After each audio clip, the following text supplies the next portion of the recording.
अस्सलाम वालेकुम जी, मेरा नाम डॉक्टर अमदाद अली फ़ारूकी है। मैं कंसल्टेंट फिजिशियन और पल्मोनोलॉजिस्ट हूँ। सर्विसेज हॉस्पिटल के शोबा पल्मोनोलॉजी अमराज़ सीना के साथ वाबस्ता हूँ। सर्दियों का मौसम आने वाला है, आमद है, आ चुका है। सर्दियों का मौसम अस्थमा के पेशेंट्स के लिए यकीनन मुश्किल साबित होता है और बहुत सारे अस्थमा के पेशेंट जो है ना, सर्दियों के मौसम में हमारे पास इलाज के लिए, मशवरे के लिए आते हैं। ऑनलाइन और ऑफ़लाइन दोनों तरह से, जहाँ जहाँ जिसके लिए जैसे हमारी एक्सेस है वो पहुँच जाते हैं। तो सर्दियों का मौसम अस्थमा के पेशेंट के लिए मुश्किल क्यों पैदा करता है? अस्थमा के पेशेंट को सर्दियों में ऐसा क्या करना चाहिए कि वो महफूज तरीके से, बेहतर तरीके से या अच्छे तरीके से आसानी से अपनी सर्दियाँ गुजार सके, हमारी इस गुफ्तगू का मौजू है। और अगले 5 मिनट में आप इंशाल्लाह इस चीज़ के बारे में ज़रूरी मालूमात हासिल कर चुके होंगे और फिर उस मालूमात की मदद से आप अपने सोशल सर्कल में दूसरों को भी इसके बारे में आगाही दे सकते हैं। तो याद रखिए कि सर्दी, ठंडा मौसम दमे के मरीज़ों के अंदर जो है 3-4 तरह से मुतासर करता है। सबसे पहले ठंडी हवा जब सीधी वो नाक को लगती है, नाक बंद होता है, ज़ुकाम होता है, आवाज़ नहीं निकलती, उसके साथ फिर वो गले में जाना शुरू होता है, गला पकड़ा जाता है, अब गला बैठ जाता है, बुखार शुरू हो जाता है, इन्फेक्शन आ जाती है। और यही ठंडी हवा अगर लंग्स में जाती है तो लंग्स के अंदर खुश्की पैदा करती है और सांस के नालियों में सिकुड़ाव पैदा करना शुरू कर देती है। और ये अमल उस वक्त होता है जब नाक बंद हो, अब सांस तो लेना है, तो तमाम लोग अस्थमा के पेशेंट उस वक्त सांस मुंह से ले रहे होते हैं। जब वो मुंह से सांस लेते हैं तो जो नाक वाला एयर कंडीशनिंग का सिस्टम है, जिसने ठंडी हवा को बॉडी टेम्परेचर पे करके फिर नीचे भेजना है, वो बाईपास हो जाता है। तो ठंडी हवा सीधी हलक को ठंडा करते हुए लंग्स में पहुँच जाती है और जैसे फेफड़ों में खुश्की हो जाती है और ठंडी हवा से फेफड़ों की जो बारीक नालियाँ हैं सांस की, उसमें सिकुड़ाव शुरू हो जाता है, जिसकी वजह से उन मरीज़ों के अंदर फिर सीने में घुटन, जकड़ाव और उसके साथ सांस की रुकावट, सीटी की आवाज़, वीजिंग आना शुरू हो जाती है और खांसी का एक ना रुकने वाला सिलसिला शुरू हो जाता है। ना सिर्फ ठंडी हवा जब लंग्स के अंदर जाती है और ये वाले अलामात पैदा करती है, बल्कि यही ठंडी हवा अगर सीधी लगती है गर्दन पे और ख़ास तौर पे जो हमारे सीने का जो वी पोर्शन बनता है, जो आमतौर पे कवर भी नहीं होता सर्दियों के अंदर, जर्सी स्वेटर तो कवर कर लेते हैं लेकिन कोट पहना हो तो नहीं होता, आमतौर पे खुला होता है पोर्शन, तो यहाँ पे लगती है तो ये भी जकड़न का बायस बनती है, सांस के अंदर घुटन महसूस होती है और लोगों को, अस्थमा के पेशेंट्स को शदीद मुश्किल होती है। दूसरा, सर्दियों में दिन छोटे और रातें लंबी होती हैं, जिसकी वजह से बहुत सारा टाइम इंडोर गुजरता है।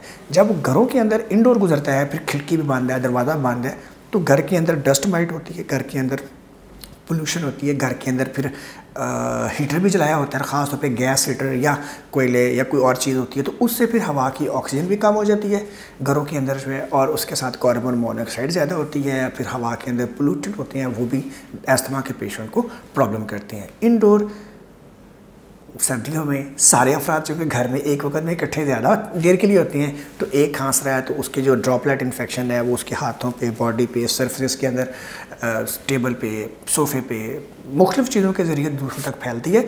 तो एस्थमेटिक पेशेंट के अंदर बीमार होने का रुझान सर्दियों में इसलिए ज़्यादा होता है कि वो ज़्यादा टाइम इंडोर गुजारते हैं और इंडोर में उनके अलावा और बाकी फैमिली मेम्बर भी होते हैं, और फिर अगर एक को प्रॉब्लम हो तो सबको इस तरह फैल जाती है, तो वो भी उस लपेट में आ जाते हैं।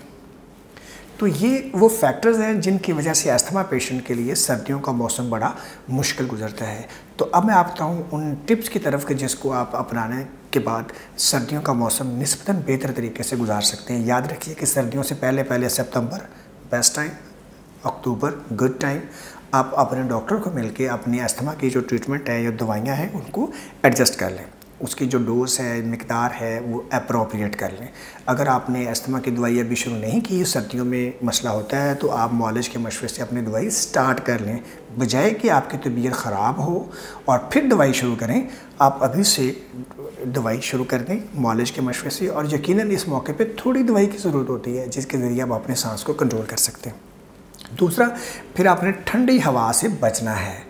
बड़ा आसान तरीका है, मास्क का इस्तेमाल। आउटडोर जब भी आप हों तो आपने मास्क का इस्तेमाल करना है। कोरोना के आने के बाद हमें मास्क के इस्तेमाल के बारे में तो बहुत ज़्यादा इल्म है कि ये कोरोना से बचाता है, लेकिन असल में ये ठंडी हवा से भी बचाता है।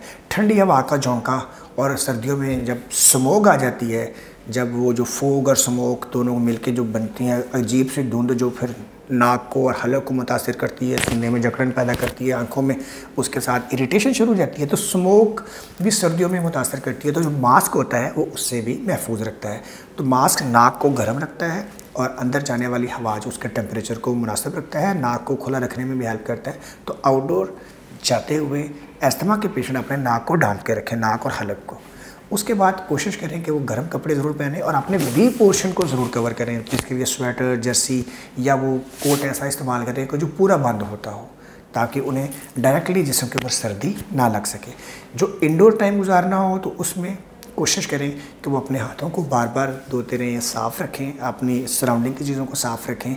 और दिन के टाइम में अपने कमरों की खिड़कियाँ हवा को ज़रूर खोलें, खिड़कियाँ, ताकि हवा गुजरे और कमरे की वेंटिलेशन और उसमें जो नमी और उसमें जो सीम और उसमें जो और इस तरह के जो जरासीम या केमिकल्स होते हैं वो हवा के झोंकों से गुजर जाएँ। तो कमरों के अंदर दिन के टाइम, दिन की रोशनी में वेंटिलेशन 2-3 फ़ायदे करती है। एक तो दिन में निस्बतन सर्दी ज़्यादा नहीं होती, सूरज की रोशनी भी आती है और हवा के जो पोल्यूटेंट होते हैं कमरों में वो फिर कम हो जाते हैं। इसके साथ साथ अस्थमा पेशेंट अक्सर उस वक्त ज़्यादा ख़राब होते हैं जब उनके गले का प्रॉब्लम होता है, उनको नेज़ल इशू होता है।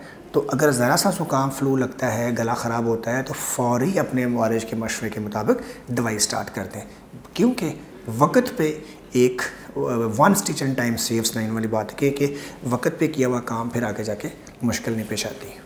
और आखिरी बड़ी अहम बात वो ये है कि आप अपनी अद्वियात को डॉक्टर के तजवीज़ करदा तरीके के मुताबिक इस्तेमाल करें।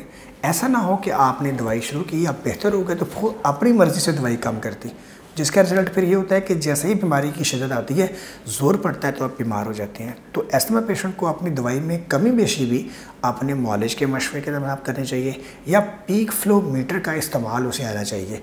पीक फ्लो मीटर के इस्तेमाल के ज़रिए फिर वो ख़ुद भी अपनी दवाइयों में कुछ एडजस्टमेंट कर सकता है। शुक्रिया।